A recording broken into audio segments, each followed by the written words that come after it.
Well, the Indianapolis Colts came away with a massive win against Tennessee Titans, and while that was great and it was awesome, and we got to see MVP caliber Jonathan Taylor right before the game, news broke that I don't think was fully understood and really wasn't. I don't think it got the attention it needed because it was so quick and so under the radar. And yet, for Colts fans like myself who've been following this team for any amount of time, this is going to change the script. This is going to set the Colts up for success throughout the future. We're going to cover all that and more on this video. What's going on? It's Elijah from Sports Talk Indy, where we cover all things Colts. And if you're new to the community, be sure to like and subscribe. Be a part of this, whether it's breaking news or behind the scenes. We cover it all. And right before NFL Game Day hit, we had an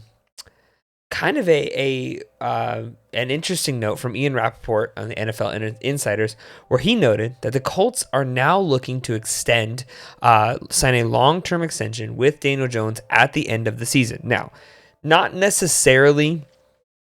It is surprising. Let's be real. It is surprising. It's surprising that we're at a place that in week 8 of this NFL season, the Colts are 7-1, that they have the best offense in football right now. They have scored more points than any other team has throughout this point this century. They are the most efficient offense. This is the first game of this season of which Rigoberto Sanchez has been called on more than twice in a whole game. I mean, that's absurd. I don't know that you can name another team that had that. But what's surprising above everything else is, one, that these talks are coming from inside the Colts organization. Inside the building, they are saying, we want to sign Daniel Jones. But the more surprising thing is that I'm rooting for it. That this is the guy that I think we tie our wagon to, this colt, this horse, and say this is the guy for the future. And here's why I think this is the best case scenario. And I was talking about this earlier in the day. When you think about Daniel Jones and you think about his timeline, right? The timeline for Daniel Jones leads up to, the typical extension of this magnitude would likely be in the 4-year range. And I'll tell you why that's perfect. It's absolutely perfect for the Indianapolis Colts. It's perfect for the way right now things are set up. The reason that is perfect is because when you look at the contracts that have been recently signed, you had Zaire Franklin before last season, Grover Stewart before last season, DeForest Buckner, Michael Pittman. All those guys got signed before last year to 4-year deals or 3-year deals, 4-year deals. Then you had the year before Jonathan Taylor signed. He will sign another massive deal with the Indianapolis Colts. There's no doubt about it. But then you look at the defensive side of the ball. You drafted Leatu Latu with the first overall pick last season. Everyone else on the defensive side of the football has been locked in to now 4 or 5-year deals. So the natural clock for the way that this team is currently set up is in this next 4-year span, ending in 2028, 2029 season, roughly.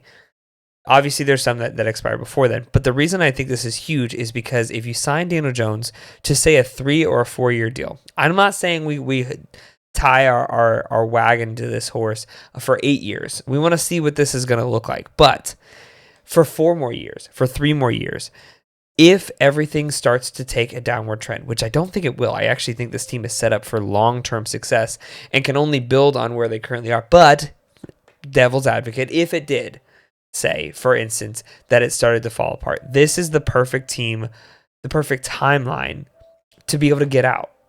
There's no one in the college sphere right now that I'm looking at quarterback-wise that in the next 2 or 3 or 4 years that I'm saying this is the guy that I want to do everything for.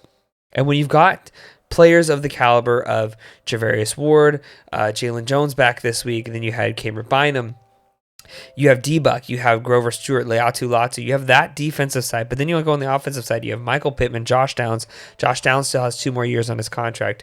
Then you look at Alec Pierce, whose contract is expiring this year, but the offensive line is good for 2 more seasons, aside from Quentin Nelson, who will get a massive deal at the end of the season.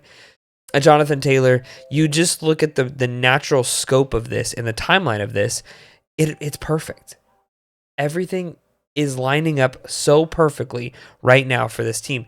And here's the other thing I want to point out. For those that may be still not on the Daniel Jones hype train, this is the passer rating for the quarterbacks before Daniel Jones, including Andrew Luck. These are all pretty good. Andrew Luck in 2018 had a passer rating of 98.7, which is a good passer rating. Jacoby Brissett in 2019 had an 88.0 passer rating, not as good. Then you had Carson Wentz in 2020, or Phillip Rivers, 97.0. Again, a decent passer rating.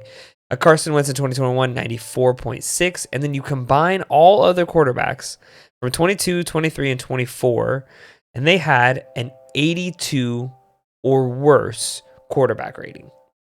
This season, Daniel Jones is on pace for a 125.2, higher than any other Colt since Andrew Luck in his prime, Peyton Manning maybe. And again, you can say that it's because of Jonathan Taylor, but regardless, this is a game manager. Even when it was 17-7 and the Colts actually needed to score, Daniel Jones was able to find guys. He was able to escape pressure. He was able to get open and find guys down the field. The first half of this game was honestly more tough, right? But then you look at the Colts' offensive numbers. They're nothing. What changed in this season? What changed aside from the quarterback? The Colts did not have any other offensive switches aside from fully committing to Matt Gonzalez and Tanner Bortolini instead of having them as a substitute lineman. That was the only change. The only change was the quarterback. And yet this offense is humming. It's looking amazing. There was no coaching change. There was no, aside from Lou Anarumo, but I'm talking offensively, this team went from being bottom 10 in the league to now the best in this century. And it's not just that they're facing teams that maybe not be able to do this. Even when they are facing good teams, they are still putting above 30 points. Their point differential this season is astronomical. They're not the first good team to play bad teams. But when the good teams play bad teams, they keep their foot on the gas and they don't let up. And that's what the Indianapolis Colts have done. They let up in the fourth quarter when Riley Leonard came out, and they put Amir Abdullah instead of Jonathan Taylor, and they put some backup offensive linemen. This is a team that needs to commit to what they're doing right now, because even if the second half of the season, everything starts to fall apart, you see enough promise from what we have so far to say that's the guy. But again, even if Daniel Jones was playing half as good as he's playing now, we as Colts fans have not had a quarterback consistently play decent football since Andrew Luck in 2018, when he almost won Comeback Player of the Year for injuries and everything else. So even if, there's a lot of even ifs, right? What I am here to say is that Daniel Jones is the guy. Daniel Jones was highly sought after this offseason when he was a free agent. He was highly sought after, even as a backup quarterback from the New York Giants. Around the league, people understand that Daniel Jones is a good quarterback. He places the football well. Even when he has a bad half, he recovers. He has a short memory. He doesn't get under this pressure. He was pressured a few times, and yet mentally he was still there.